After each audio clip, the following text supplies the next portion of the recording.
ഓച്ചിറ താമരക്കുളം റോഡിന്റെ നവീകരണം വേഗത്തിലാക്കണമെന്നാവശ്യപ്പെട്ട് ബി.ജെ.പി. പ്രവർത്തകർ പ്രതിഷേധം സംഘടിപ്പിച്ചു.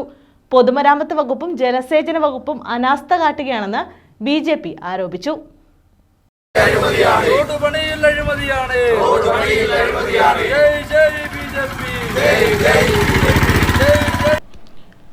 ബി.ജെ.പി. വള്ളികുന്നം കിഴക്ക് ഏരിയ കമ്മിറ്റിയുടെ നേതൃത്വത്തിലാണ് വള്ളികുന്നം പുത്തൻചന്ത ജംഗ്ഷനിൽ പ്രതിഷേധം സംഘടിപ്പിച്ചത്.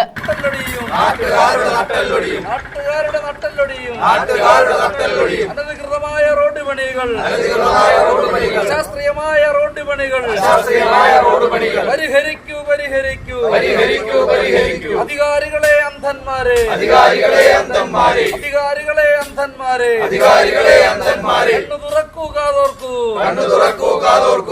ബി.ജെ.പി. ചാരുമൂട് മണ്ഡലം പ്രസിഡന്റ് കെ. സഞ്ജു ഉദ്ഘാടനം നിർവഹിച്ചു. ബി.ജെ.പി. വള്ളികുന്നം കിഴക്ക് ഏരിയ പ്രസിഡന്റ് ആർ. രാകേഷ് അധ്യക്ഷത വഹിച്ചു. യുവമോർച്ച സംസ്ഥാന സെക്രട്ടറി ജി. ശ്യാംകൃഷ്ണൻ മുഖ്യപ്രഭാഷണം നടത്തി.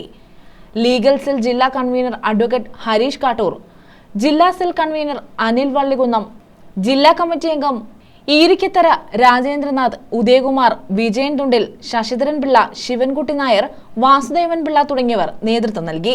പൊളിച്ചിട്ടിരിക്കുന്ന റോഡ് അടിയന്തരമായി ടാർ ചെയ്തില്ലെങ്കിൽ ശക്തമായ തുടർ സമരങ്ങൾക്ക് നേതൃത്വം നൽകുമെന്ന് ബി.ജെ.പി. അറിയിച്ചു. News bureau, Vallikunnam.